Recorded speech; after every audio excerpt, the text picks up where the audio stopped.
Hola, ¿cómo están? Este segundo video de nuestro curso de Derecho de Conceptos Jurídicos, que podemos llamar elementos de derecho o conceptos jurídicos fundamentales, como lo quieran llamar. Este segundo video, esta segunda lección es sobre, sobre la ley como fuente de derecho. La ley como fuente de derecho. Bueno, sí, ya me ven con la misma ropa. Es porque estoy grabando los videos todo como dicen, de un tacazo, en línea. Bueno, un saludo para todos y bueno, para las personas que están siguiendo este mini curso virtual. Entonces, les recuerdo, en la primera lección vimos que es el derecho. Este segundo video, esta segunda lección es sobre las fuentes del derecho, específicamente sobre la ley como fuente de derecho. ¿Qué es eso de la fuente del derecho? ¿O qué son las fuentes del derecho? La primera clase, recorderéis, vimos que el derecho era un instrumento social para lograr la paz, las características del derecho, ¿sí? Que es un ordenamiento normativo,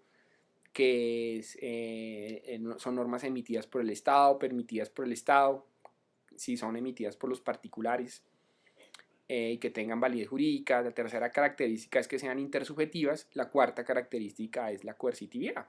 En el primer video vimos de qué se trataba cada una de esas características. Las fuentes del derecho. ¿Qué es eso de las fuentes del derecho? Fuente es de lo que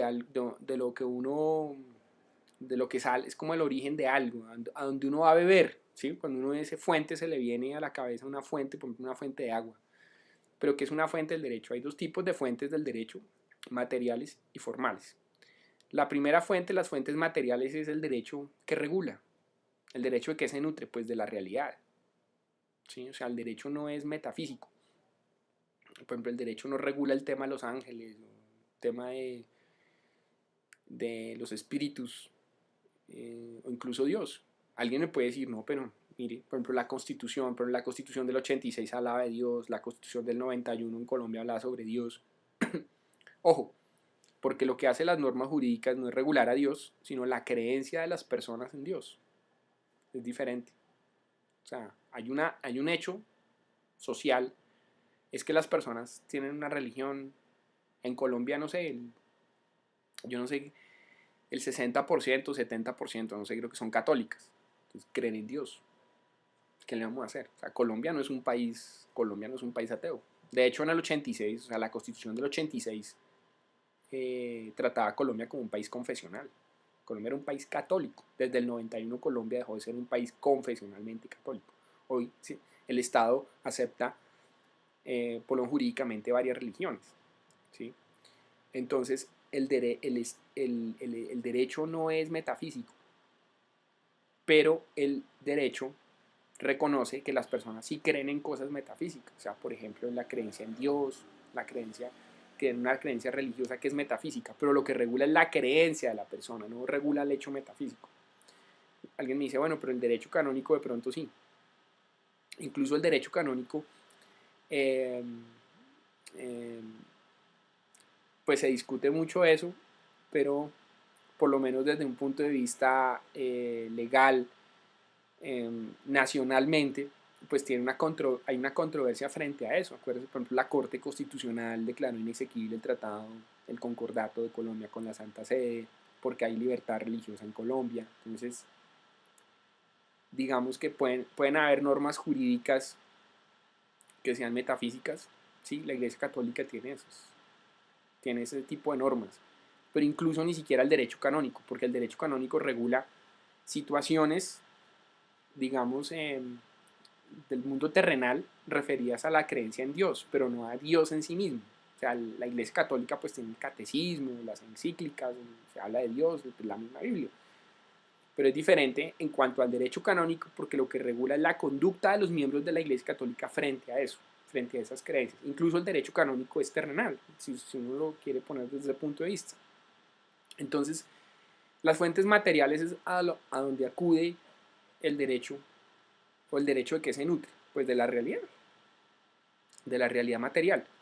Las fuentes formales significan que ¿A qué acude un fallador, un juez, cuando se presenta un conflicto? Y eso tiene que ver con lo que yo dije en el primer video, en la primera clase, en la primera lección. Y es que el derecho tiene un objetivo. El derecho tiene como objetivo lograr la convivencia entre las personas de manera pacífica. Entonces, ¿qué ocurre? ¿Cómo logra el derecho eso? ¿El derecho cómo entra a hacer eso? Pues, lógico, cuando hay una controversia entre dos personas, pues las personas tienen dos formas de resolver la controversia. Digamos, a las malas o a las buenas. Y a las malas, pues es ir a las formas habituales, salvajes de resolver las controversias, peleándose, pegándose un tiro, peleándose a los golpes. ¿Sí? Usted me da 100.000 pesos, no me los va a pagar. 3 tiros. Sí, eso es una forma de resolver una controversia. Eso es una forma incivilizada de resolver una controversia. La forma civilizada, entonces, es acudir a un tercero, exponerle el problema, y el tercero, con base en unas reglas, resuelve el conflicto. Esa es una forma civilizada de resolver el conflicto. Alguien dice, pero eso no es tan civilizado. Pues esa es la forma que tenemos de resolver los conflictos. Claro, obviamente hay otras formas de resolver el conflicto, que es a través de una conciliación, ¿sí? Pero para que la conciliación tenga efectos jurídicos, pues tiene que estar enmarcada en unas reglas también, en unas reglas jurídicas. Entonces, las fuentes es a dónde acude esa tercera persona, que es el juez, para resolver el conflicto. ¿A dónde acude?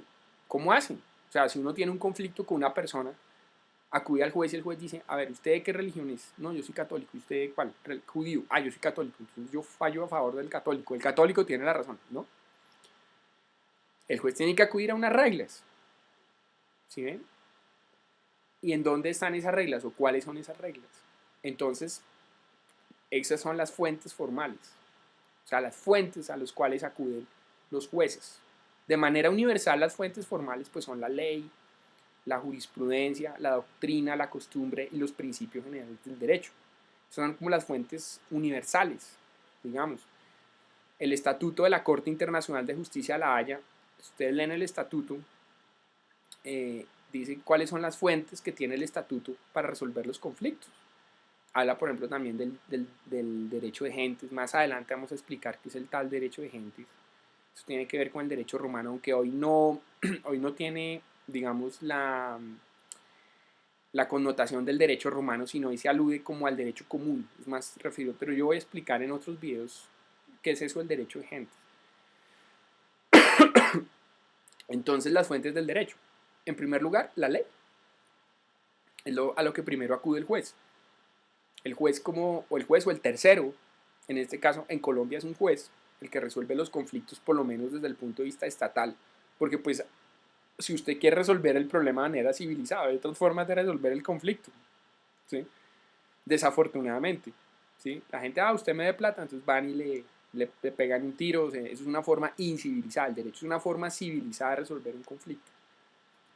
Bueno, incluso la conciliación está enmarcada dentro de las formas, mecanismos no judiciales de resolver un conflicto, pero también se rige por unas reglas jurídicas. La conciliación, el arbitraje, se rige por unas reglas emitidas por el Estado. Entonces también es una forma jurídica de resolver un conflicto. La ley. ¿Qué es la ley?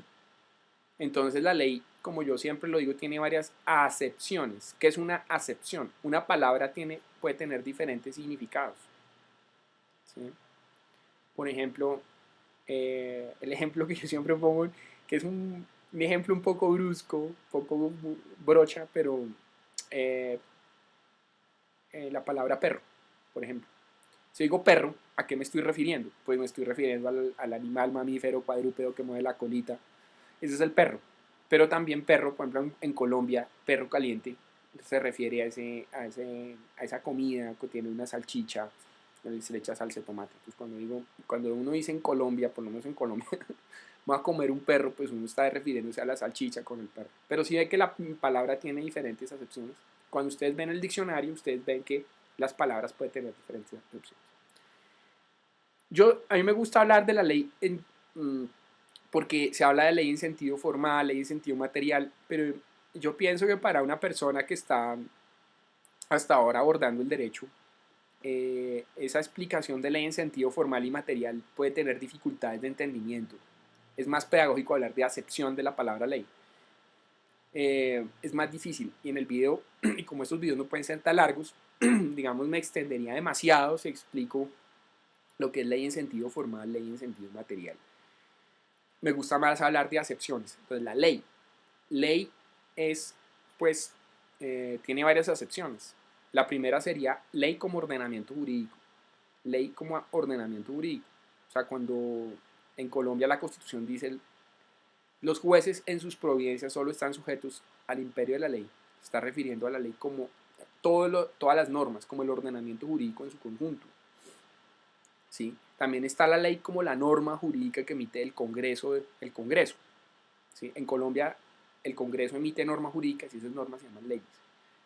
¿Sí? Pero, ¿qué implica cuando en la Constitución dice los jueces en sus providencias solo están sujetos al imperio de la ley?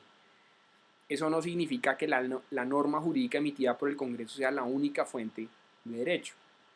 ¿Sí? Por ejemplo, los actos administrativos también son normas jurídicas. Y también en sentido, digamos, genérico, son leyes. ¿Sí? Entonces, la primera fuente del derecho es la ley.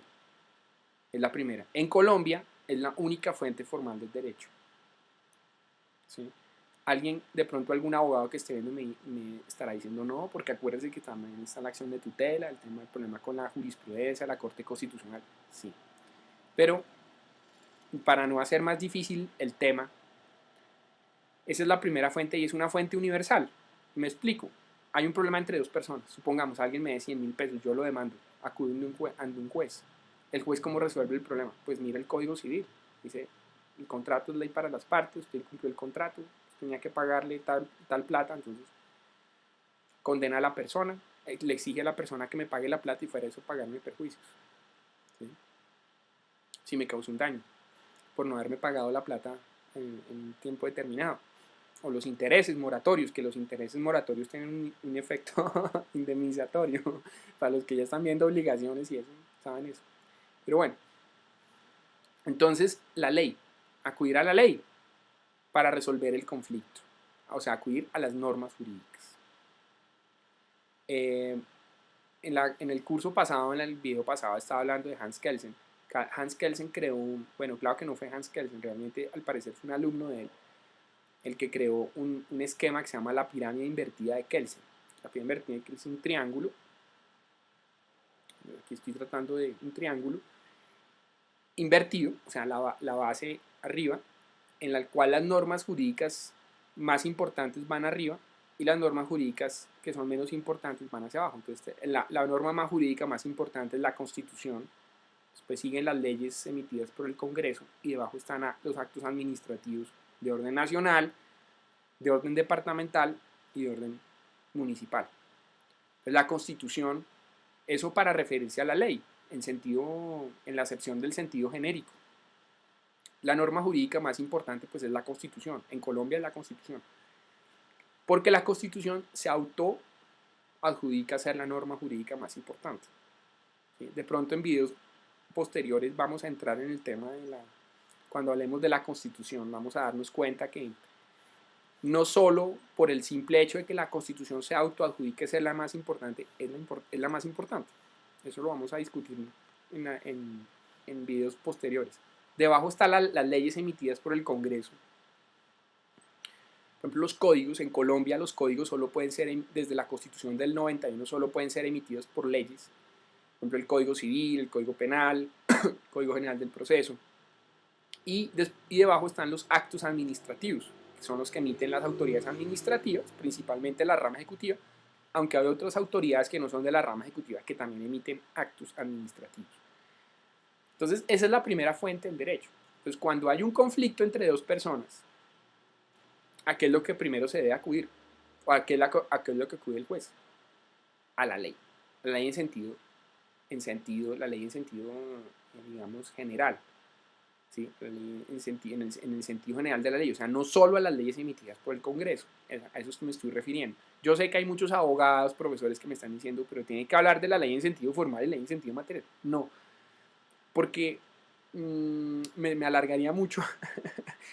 Me alargaría mucho en este video. Ya tendría que ser una clase ya con tablero y todo. Es difícil. Yo he explicado este tema y muchas veces mis alumnos, porque a veces yo leí toda esta clase de alumnos de primer semestre que hasta ahora están viendo el derecho y a veces no entienden ese tema de la ley de incentivo. Entienden más el tema desde el punto de vista de la acepción de la palabra. De pronto ellos en otras clases, por ejemplo como introducción al derecho, ya pues tienen más tiempo para entender el tema de la ley en sentido formal y ley en sentido material. Entonces, vuelvo, insisto, cuando hay un conflicto, el juez a qué acude? A la ley. El juez acude a la ley. Entonces, ¿qué dice el Código Civil? ¿Qué dice el Código Penal? ¿Qué dice la Constitución? Hay una pregunta que a mí me han hecho. Muchas de las... es muy importante tener experiencia como docente face to face, viendo a los alumnos a la cara. Y esta es la dificultad y la limitación de estos cursos online que uno no tiene al alumno, porque los alumnos les surgen inquietudes. Uno hablando y la persona, entonces le hacen preguntas a uno y muchas veces los cursos se alargan precisamente por las preguntas que hacen los estudiantes. Por eso es muy importante también la parte personal, tener al profesor ahí para hacer la pregunta. Alguna vez un alumno me hacía la siguiente pregunta: profesor, cuando hay un conflicto, ¿cuál norma debe aplicar el juez? O sea, me explico. Si para un caso hay varias normas, ¿cuál aplica el juez? Pues ahí hay un tema también, digamos, de hermenéutica jurídica. Hermenéutica jurídica es el arte de interpretar las normas jurídicas, pero la respuesta, porque hay un método sistemático que es aplicar las normas en su contexto, en su conjunto. Entonces me preguntan, bueno, ¿cuál norma aplica el juez? O sea, hay varias. O sea, hay una, pero son varias. ¿Cuáles aplica? Pues todas las que se aplican al caso. Porque, hombre, muchas veces hay casos que son muy complejos. ¿Sí? O sea, hay casos que, por ejemplo, si una persona mata a otra y le pega 35 puñaladas, pues se aplica la norma del Código Penal, la del homicidio agravado, todo pues, el procedimiento, el proceso, pero pues digamos, hay una norma desde el punto de vista sustancial que es la norma del homicidio, fácil. Pero hay casos que son más complejos. Fuera de eso, muchas veces por una conducta yo puedo estar cometiendo violaciones a varias normas. ¿Sí? Les voy a poner un ejemplo, el ejemplo que yo pongo en clase. El señor que trabaja con el Estado, que va borracho con el carro de la entidad pública donde trabaja y va a atropellar a una persona. La mata. Entonces, primero se aplica el Código Penal, pero también le aplican el Código Disciplinario, también le aplican el Código Fiscal por mal manejo de los recursos, la responsabilidad administrativa, la responsabilidad del Estado, la acción de repetición, ¿sí ven? Entonces hay diferentes normas, se aplican todas las normas para ese caso. Sería muy, muy chévere que solo hubiera una norma, pero muchas veces por una sola actividad que uno realice, esa actividad está regida por diferentes normas, de diferente índole, índole civil, índole penal, índole administrativa, entonces se aplican todas las normas. Esa pregunta me la hizo una vez un alumno en una clase. O sea, no es tan fácil. ¿Sí? Hay que saber del derecho. Entonces, la Constitución lo va a ver más adelante, pues es la norma jurídica más importante, La Constitución no es donde están todas las normas. Los que son abogados o estudiantes de derecho, yo creo que les causa risa lo que yo voy a decir, pero la Constitución no es donde están todas las normas. O sea, hay gente que piensa que uno va y mira la Constitución y en la Constitución está todo, que en la Constitución está el Código Civil, el Código Penal, todas las normas. No, la Constitución es una norma. Ya vamos a ver cómo está configurada la Constitución, o generalmente la Constitución. La Constitución está configurada por artículos, pues tiene partes que engloban los artículos, pero la Constitución es una norma. Hay otras normas, están los códigos, los actos administrativos, es la más importante. Es como dicen, la norma de normas, la Constitución que está en la base de la pirámide invertida de Kelsen, que supuestamente se la adjudican a Kelsen, pero que no se la inventó Kelsen, al parecer se la inventó un alumno, Merkel, bueno. Entonces fuera eso no es una pirámide, porque una pirámide es un objeto tridimensional, eso sería un triángulo. Entonces, fuera de eso,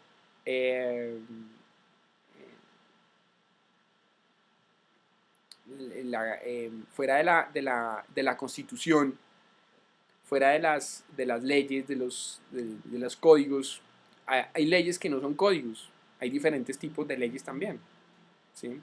Hay leyes estatutarias, leyes orgánicas, leyes marco, y están los actos administrativos de orden nacional, de orden departamental, de orden municipal en la rama ejecutiva, pero hay entidades que no están en la rama ejecutiva, pero que también emiten actos administrativos. Por ejemplo, el Banco de la República. Colombia emite actos administrativos, resoluciones, que son actos administrativos, pero el Banco de la República no está en la rama ejecutiva. Bueno, y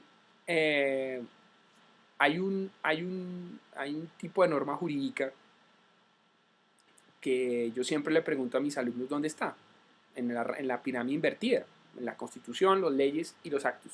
Y los tratados internacionales no están. Les pregunto yo. Entonces, les digo, ¿dónde están? ¿Los tratados internacionales son obligatorios o no? Son obligatorios, pero entonces, ¿dónde están en la pirámide? ¿Son jurídicos o no? ¿Sí? Entonces yo les pregunto, ¿está en la Constitución? ¿Está en dónde? ¿Dónde están los tratados internacionales? Entonces, en Colombia, lo digo por Colombia, no sé, y generalmente en otros ordenamientos normativos es así, de otros países, los tratados internacionales entran en los ordenamientos internos a través de leyes. O sea, son leyes los que le dan juridicidad, validez a los tratados internacionales.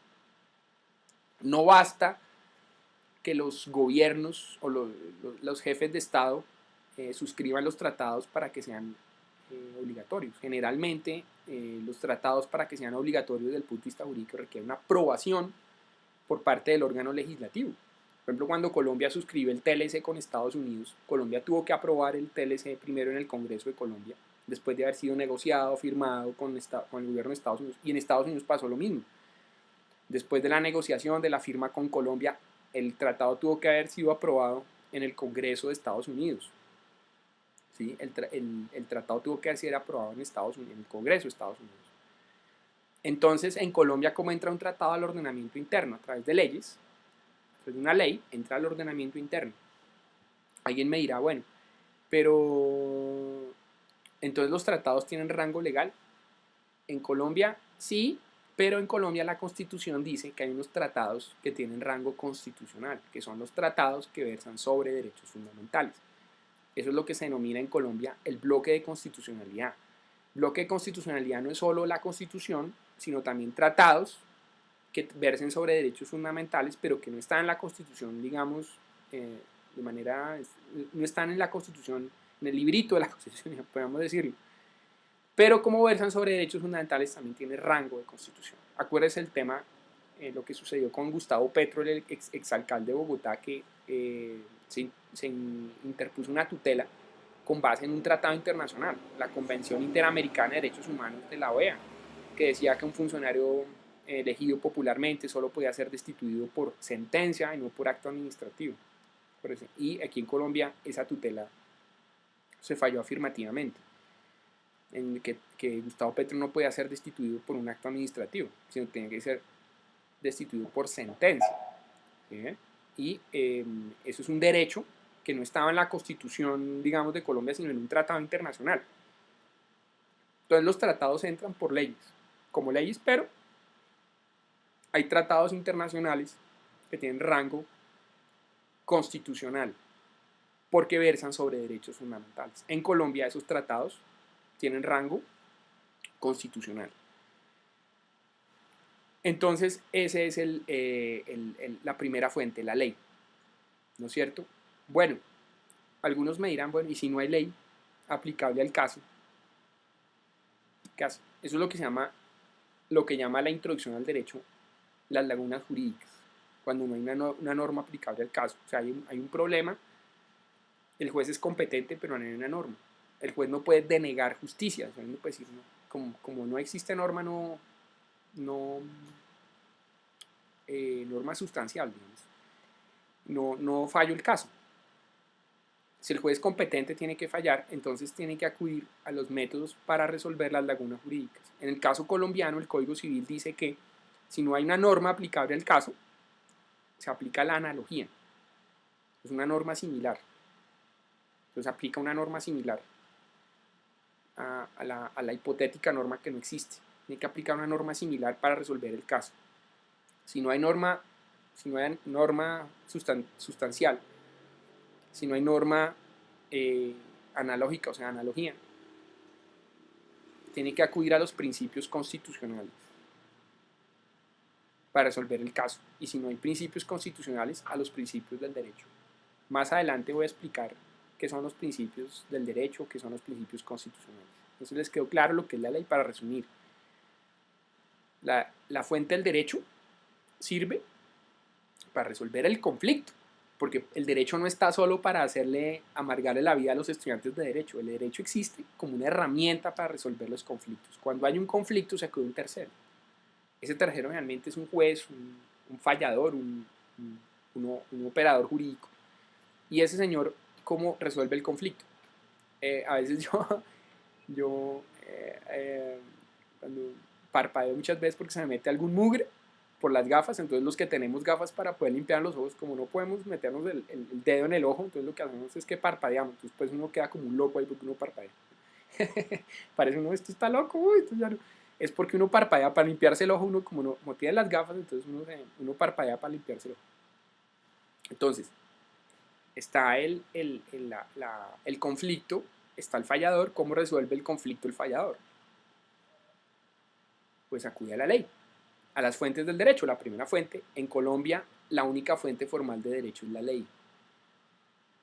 El siguiente video voy a hablar sobre la jurisprudencia. Ahí me voy a meter en un tema sobre la acción en Colombia, sobre la acción de tutela, sobre la familia romano, sobre la familia anglosajona, como en el mundo anglosajón la jurisprudencia, allá sí es fuente formal de derecho la jurisprudencia, en Colombia con respecto a acción de tutela también. Pero como estos videos los están viendo personas que no son abogadas o personas que no tienen conocimientos jurídicos, todavía pues no quiero complicar el asunto. Volvemos, entonces el conflicto. El juez acude a la ley. En Colombia, la ley es fuente formal de derecho. ¿Qué es la ley?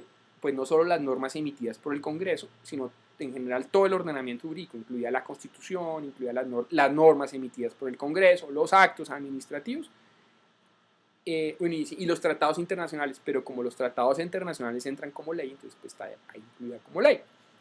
Cuando no hay norma aplicable al caso, eso es lo que se llama laguna jurídica, una laguna. ¿Sí? Siempre y cuando el juez tenga la competencia para resolver el caso. El juez no puede negar justicia, eso es un principio universal también. Si el juez es competente por materia y pues tiene que resolver el conflicto, acude a si no hay ley aplicable al caso, norma aplicable al caso, acude a la analogía, que es una norma parecida, si no, acude a los principios constitucionales, y si no a los principios del derecho. Más adelante en videos siguientes voy a explicar qué son los principios constitucionales, qué son los principios del derecho. Bueno, este video ya, yo creo que van a ser videos para ir de media hora, no hacerlos tan largos tampoco porque las personas se cansan. Como ya les dije, un video no suple una clase presencial porque en esto surgen preguntas. Yo pienso que muchos de los teleaudientes deben tener preguntas, me las pueden enviar por correo electrónico. Yo voy a grabar varios videos, pero yo los voy a ir, si tienen preguntas me las pueden mandar y yo de pronto se las respondo ahí en el correo electrónico a fbermudezg@gmail.com o a mi Twitter es fbermudezg. Pueden encontrar en mis redes sociales. Yo las pongo abajo en los videos. Nuevamente les insisto sobre estos videos. Están colgados en mi canal general. Ahí encuentran también videos de cine y de eso. Hay un ítem especial que es para el derecho, pero también los voy a colgar en un canal especial para el que solo, por ejemplo, si el que solo se quiere suscribir a videos de derecho, dice a mí que me importa el cine o la filantropía, las otras locuras de este tipo, a mí solo me importa lo del derecho, se puede suscribir a ese canal legal, por eso también los voy a colgar en ese video legal. Los cursos, estos videos, por favor, son para uso personal, no son para darles utilidad comercial. O sea, yo no quiero ver gente que me digan, ay, mire, su video, para poder ver su video toca pagar. No toca pagar, están en YouTube, están de manera libre. El que quiera incorporar este video en su página, pues lo puede hacer sin darle una utilidad comercial, obviamente, o sea, sin tener que cobrar por ver el video. Pero Si lo van a incorporar en su blog, yo tampoco puedo decirles que no, pero por lo menos me lo comuniquen. Díganme, Francisco, vamos a incorporar su video en mi blog, pero sin darle utilidad comercial, o sea, sin cobrar por ver los videos, porque eso está de manera libre. El que lo haga, pues yo soy abogado, nada, lo voy a ir demandando. Y pues todos los derechos de autor. Si estos videos los están viendo alumnos míos, qué pena, pues les puede servir para su clase. Como son videos de apoyo para la clase, pero en la clase los temas son más extensos, tienen bibliografía, son más complejos. Bueno, hasta aquí este segundo video. Si se quieren suscribir, me manden sus dudas. Nos vemos en el tercer video. Este es el segundo del curso, ¿no? Primero fue sobre el derecho, este segundo es sobre la ley como fuente de derecho. El tercer, vamos a tratar sobre la jurisprudencia. Ese va a ser el tercer video. Bueno, muchas gracias, un saludo, que pasen un feliz día. Muchas gracias.